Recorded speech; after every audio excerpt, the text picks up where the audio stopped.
السلام عليكم، ازيكم يا ابطال؟ ان شاء الله تكونوا كويسين وعلى طريق النجاح معانا مكملين. هبتدي الفيديو بسؤال بسيط زي كل مرة. كام مرة حبيت ان انت تقوم تشتغل على حاجة وتبص تلاقي عقلك في اللاوعي يقولك لا يا عم اضرب سيجارة، او انا هشتغل عليها لما بعد ما اولع سيجارة، او بعد ما اعمل كوباية قهوة، او انا هروح الجيم مثلا بكرة او بعد بكرة، او يا عم خليها بقى يوم السبت عشان الجمعة يكون الواحد اجازة ومروق كده وقاعد، ويوم الجمعة الواحد يكون، ويوم السبت الواحد يروح نشاط، وتبص تلاقي نفسك عمال تأجل تأجل تأجل. والأكتر من ده إن أنت لما مخك بيخلق لك في اللاوعي subconscious الأسباب المقنعة دي، تبص تلاقي نفسك قاعد على السوشيال ميديا عمال تتفرج على شوية فيديوهات لقطط، شوية فيديوهات لكلاب، شوية فيديوهات مش عارف مين بيزرع ايه ومين بيعمل ايه، حاجات بلا هدف، قاعد انت عمال تضيع وقتك عليه. طيب خليني اقول لك ان الموضوع ده ما بيحصلش معاك انت بس، بيحصل مع الابطال وبيحصل مع الناجحين وبيحصل الناس العاديين، ولكن في فرق من اتخاذ القرار. في الفيديو ده هنتعرف على اهم الاسباب اللي بتسبب التسويف او المماطلة، اللي هي المشكلة اللي بنتكلم عنها وازاي نحلها. خليني الاول اقول لك المخ شغال بنظام ايه. المخ عنده نظامين. النظام الاول اللي هو الكومفورت زون اللي هو مليان بالدوبامين، والجزء الثاني اللي هو الفوكس مود اللي هو عقلك مركز فيه 100%، زي مصنع شغال كده مثلا، عقلك شغال 100%. طيب احنا معانا 3 اسباب للمماطلة او التسويف. السبب الاول هو الرعب النفسي اللي عقلك بيخلقه من المهمات الكبيره. يعني مثلا في تاسك انت هتشتغل عليه، في حاجه تبع الشغل، فعقلك بيقول لك واو دي مهمه كبيره، لا تبص تلاقي في هيزيتيشن او في تردد داخلي ان انت امتى تبتدي على التاسك ده. الحل ان انت ممكن التاسك الكبير ده تقسمه لتشانك صغير او اجزاء صغيره وتبتدي تشتغل على كل جزء. هي دي الانتاجيه، ان انت بتخدع مخك، بتاخده من حته اللي هو الكومفورت زون بتدخله في حته الانتاجيه. خلاص يا عم هي تاسك كبير، تعال نقسمه ونشتغل على كل تشانك او كل جزء على حده ولكن بمجهود اكبر. السبب الثاني معانا هو البحث عن الكمال او البرفكشنزم. البرفكشنزم جاي من بيرفكت اللي هو الحاجه لازم تكون 100%. لما تيجي تشتغل مثلا على تاسك بتقول انا عندي عوامل خارجيه كتير، زي مثلا انا مش مستعد، وده اللي احنا بنتكلم عنه النهارده، اللي هو لازم ان انت تكون مستعد. لا في عوامل خارجيه زي مثلا في دوشه، زي مثلا لا انا مش هشتغل عليه في النهار، انا بحب اشتغل بالليل. في حاجه مثلا فيلم على التلفزيون، او خليني مثلا اتفرج على نتفليكس شويه. بتحس ان انت لازم يكون عندك المود الكامل اللي هو تشتغل بيه على التاسك، ودي مشكلة تانية ودي مشكلة كبيرة جدا، وده سبب رئيسي ان احنا دايما بنأجل التاسكات. بنحس ان احنا لا يا عم انا عشان اشتغل على التاسك ده انا لازم اكون رايق وهظبطها. الفكرة هنا في قاعدة اسمها 80%. قسم التاسك اللي انت بتعمله ده على اجزاء صغيرة واشتغل 80% مجهود على 20%. يعني لو التاسك ده مثلا هنقول 100%، خليه 20%، يعني 5 عشرينات، وكل 20% اشتغل عليها بمجهود 80%. يبقى كده المشكلة التانية هي البحث عن البرفكشنزم.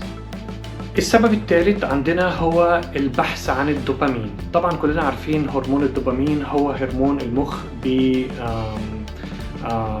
بيفرزه او الجسم بيفرزه لما يكون في وضع او سيتويشن مثلا سعاده، زي عندنا السيجاره العاديه لما تشربها، عندنا كوبايه القهوه لما تشربها، عندنا سيجاره الحشيش برضه لما تشربها، الكحول، ده كله بيخلق الدوبامين. والاخطر من ده بقى السوشيال ميديا والفيديوهات اللي احنا قاعدين 24 ساعه عمالين نقلب فيها، ده برضو بيخلق الدوبامين وبيخلي مخك كسول جدا، لان هو في قمه سعادته قاعد عمال يتفرج على قطه بتنط من جبل تنزل مش عارف على فين، وبيتفرج على حاجات غريبه بلا هدف، ولكن هو مستمتع لان انت بتضحك وبيغير لك مودك، وده سبب خطير برضو معانا.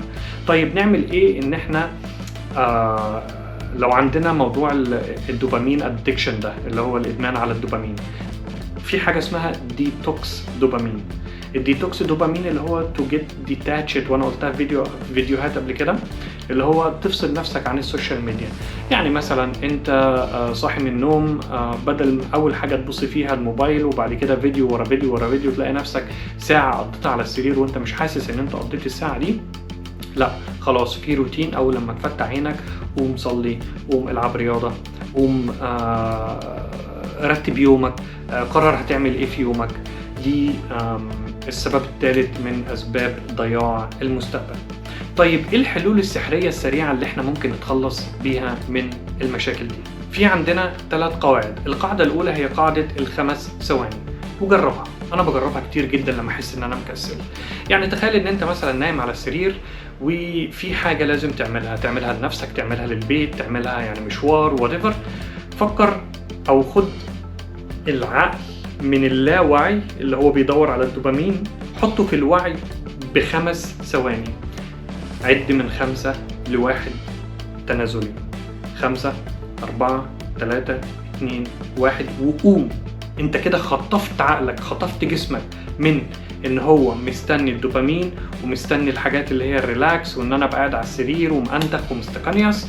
انت اخدته فعلا في مجهود.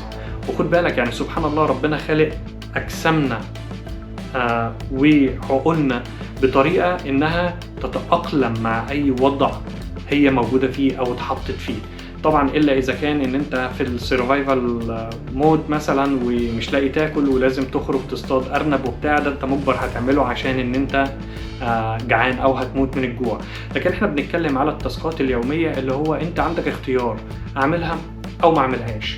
فالفكره هنا 5 4 3 2 1 وبعد كده اتحرك. هتبص هتلاقي الموضوع اختلف تماما. انت حتى مش هتصدق ايه ده انا كنت مكسل من 5 ثواني. لا، انت مش مكسل، انت بس العقل بتاعك في اللاوعي مديك اسباب ان احنا يا عم تعالى نستقنيس وننتخ تلت ساعه كده ولا 10 دقايق واهو اعملها. لا، ما تدلوش الفرصه ده، ما تدلوش الفرصه. الحل الثاني معانا النهارده هو تقنيه البومودورو. تقنيه البومودورو او البومودورو تكنيك اللي هو ايه؟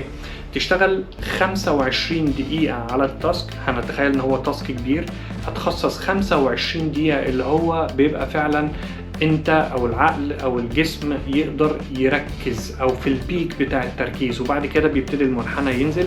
لذلك هتلاقي مثلا في اللي هو الليرنينج سبيشالست بيدوا بريك مثلا كل 40 دقيقة، كل نص ساعة، كل 45 دقيقة، تحسبا لأن هو علميا أثبت إن الإنسان ما يقدرش يقعد مركز متواصل ويستقبل معلومات لمدة مثلا ساعة كاملة. لا، 25 ل 40 دقيقة. فأنت التاسك ده خليك رؤوف بنفسك وقول مثلا أنا دلوقتي الساعة مثلا 10، خلاص أنا 10 25 هاخد راحة لمدة 5 دقايق، وأقسم التاسك ده على مجموعات. يعني مثلا هنقول إن هو التاسك التاني 100%، لا 20% أنا هشتغل 25 دقيقة وبعد كده هريح، وبعد 4 جلسات من التركيز اللي هم ال 25 دقيقة ادي لنفسك راحة طويلة. يا عم اتفرج على بقى فيديوهات القطط واشبع قطط وكلاب وزومبي وحركات. تمام؟ دي التقنية رقم 2.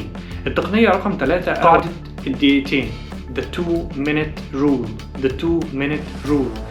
التاسك اللي انت هتعمله لو هياخد دقيقتين اتحرك له بسرعة. ادي التاسك الدقيقتين اللي هو عاوزهم عشان خاطر تنجزهم ويبقى التاسك دان. الحل رقم 4 معانا النهاردة عشان نتخلص من مشكلة الكسل دي أو المماطلة، ألا وهو خد القرار سريعا. اخدع مخك لو ما انتخ، لا اخدع مخك كأنك كده بتأمره. يلا هنتحرك، يلا هنروح، يلا هننزل، يلا هننجز الموضوع ده. خد قرارك، ما تستناش دافع، ما تستناش موتيف، لا اخلق انت الدافع واخلق انت الموتيف، وان شاء الله بإذن الله هتكون انسان ناجح وبرودكتيف على المدى القريب والبعيد ان شاء الله.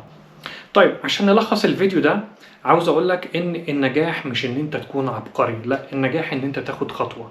هو ده الفرق ما بين الابطال اللي زيكم ان شاء الله والناس العاديين. الناس العاديين داخلين او لسه قاعدين في دايرة المماطلة اللي هو بينج بونج، هقوم مش هقوم، هعمل مش هعمل. لكن الناجح او البطل اللي زيك بياخد القرار ويتحرك على طول. وده كان ملخص الفيديو، ومش هطول عليكم، وان شاء الله باذن الله مع بعض مكملين في طريق النجاح، واشوفكم في فيديو تاني. مع السلامة.